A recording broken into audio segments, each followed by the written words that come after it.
Hello everyone and welcome back to my channel. Today we are making another upgrade to my Milo. To be more precise, we're tackling the spindle holding or spindle mount today. And as you may have known, the spindle so far is only held in by two 3D printed pieces, which are basically forming a split clamp. The problem with this is that these 3D printed pieces are prone to warp over time or might flex more than we would like. And so there is a upgrade for this. This upgrade is still in beta. It's called Hearts of Iron, and I'm basically gonna try and machine this. So as you can see, this is the upgrade. From the outside, it looks basically the same. The difference is that in this upgrade piece, all the 3D printed parts you can see are purely cosmetic. If I turn it around to the backside, you can see here two bars which are forming the backside of a split clamp. And if I remove the shroud, you can also remove the rear shroud. Here you can see how this basically clamps the spindle between or in this bore between these two split clamps parts. And well, that's basically what we're going to machine today. I'm only going to show you one of the rear parts. The operations for all these are basically the same, and I already knocked out the two front parts, so I'll show you one of the rear parts. All right, over in the manufacture tab. So as you can see here, this is the part we're making today. And in light yellow, you can see the stock that I have set up. You may notice that I put the part quite far up in the stock. So I only have a little bit, 0.6 millimeters to take off the top side. And this is simply to give me a more stout or more stable bottom piece, which we're going to have to remove in Op 2. But for the moment in Op 1, this gives me stability, which is great. So our first order of operation is going to be facing, obviously. This is, well, as you would expect it, 24,000 RPMs, 500 millimeters a minute, and just let it loose. I'm adding a finishing step down of 0.2 millimeters just for surface finish. This isn't strictly necessary, I just like to do it. And I run this finishing step down at 2.5 times speed.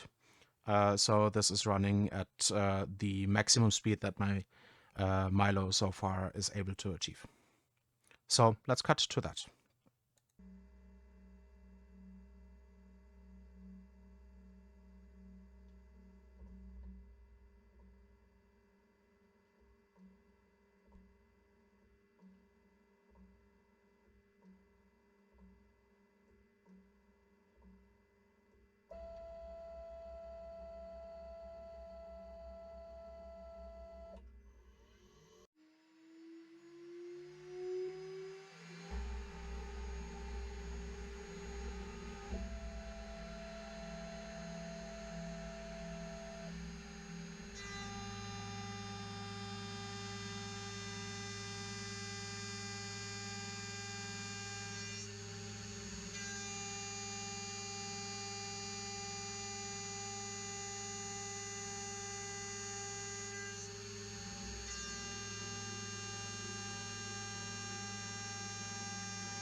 So now the next operation after facing off the part is going to be bulk material removal. So what we're doing here is an adaptive strategy that takes out all of the material here in the middle where the spindle is going to sit, and cleans up the sides, and also does this protruding lip, which is used to align the 3D printed pieces on it after machining. So here, as you can see, we're doing 4 step downs in total. This is a little slow. I'm still running 24,000 RPMs, just max as my spindle allows it. But we're keeping the cutting feed rate down at 400 millimeters a minute. I tried with 500, and that seemed, yeah, it sounded quite as if it was trying to stall. So I'm just reducing that to 400 millimeters a minute. Everything else is as you would expect it. In the heights tab, you can see we have a maximum roughing step down of 5 millimeters and a stock to leave of 0.5 millimeters radially and axially. Axially, it doesn't matter. We're going to remove the top head afterwards anyway. And yeah, radial is just so we can have some nice surface finish after doing the adaptive. Apart from that, we are, no, let me see here, heights tab. We are machining 1 millimeter below the bottom of the piece. So with the 0.5 millimeter stock to leave, it's going to be 0.5 millimeter below the bottom of the piece. This is just to make it easy, or to make it more visually appealing once I remove the top head, and just to make sure that I have definitely no like whisper cuts or wisps of material left after the Op2. So let's show you the adaptive. This is quite a long toolpath at 35 minutes, but well, it's a lot of material to remove, so I'm fine with that.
Now, after the adaptive, we come to basically surface finishing, or removing the last 0.5 millimeter radially, and then surface finishing on the main interface surfaces of this part.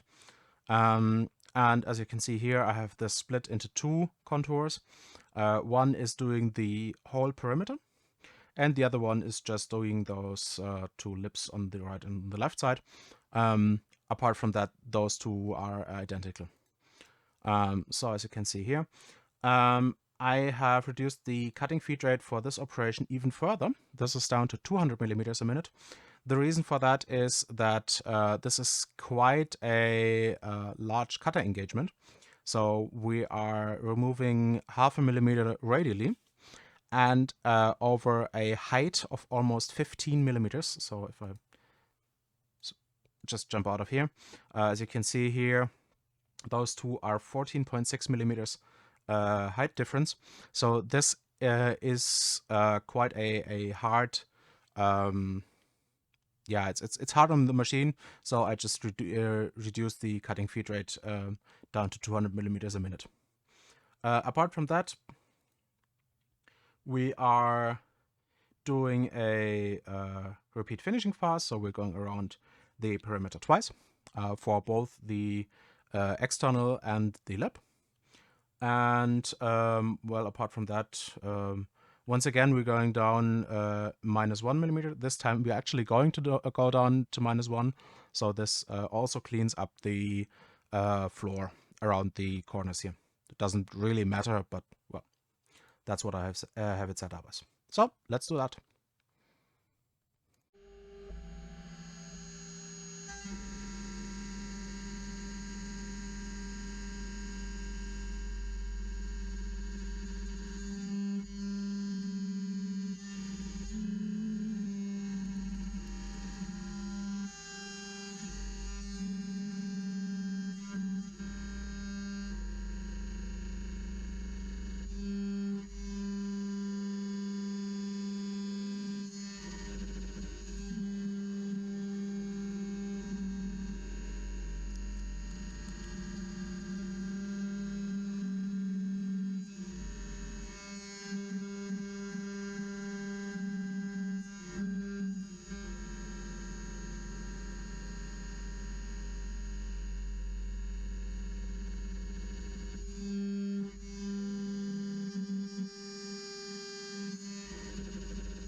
All right, so now for operation 2 for the backside top hat removal. And as you may have seen in the last few shots, I am using the Inception machine's low vice, and I have loaded the CAD model that they kindly provide on their website into my Fusion. And here we're gonna do something a bit special. So this vice has the provisions, you can see the holes here, to add soft jaws, and they do sell soft jaw blanks out of aluminium on their website. I'm going to put a link to all of this in the description. But in my case, I'm going to print these soft jaws. So what I'm showing you here is one of the front straps, just because I already have that modeled out. So I have made oversized in the in my machine, that's the y-axis, or my setup, that's the y-axis. I've oversized the fixed side soft jaw for the width of the strap clamp that the split clamp that I want to machine. And on the other side, we also have one of those soft jaws. We have a little gap in between them so they can squeeze together and provide clamping force. And then once I put the part in here, you can see we have complete access to the top side and can remove the top head that's on here without any problems. So let's just jump back over into the manufacture workspace of the Iron Heart. So as you have seen, the Op1 last finish left us with this. So we have quite a bit of top height to remove off of this part. But now with this, we can flip it over like so. And then do a facing operation and clean up the underside. And then our part should be finished. So for this, since we're using 3D printed soft jaws, and those do not hold the part as rigidly or as aggressively as the knife style edge or serrated knife style edge of the normal jaws of the vise. In this case, this is still my usual facing setup that I've used on the front face as well. 24,000 RPMs, 500 millimeters a minute. The only difference here is that for the maximum step down, I've reduced that from 5 millimeters to 2. So even though we have quite a large clamping area, I reduced that in just to make sure that the part doesn't come loose or doesn't go flying out. So once again, 2 millimeter maximum step down, 0.2 millimeter finishing step down once again, with the speed modifier done in the machine directly. And yeah, that's gonna hopefully leave us with a good finished part that should be on size height-wise. And yeah, I hope this goes well. Let's see that.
So in the end, I'm not completely satisfied with the results.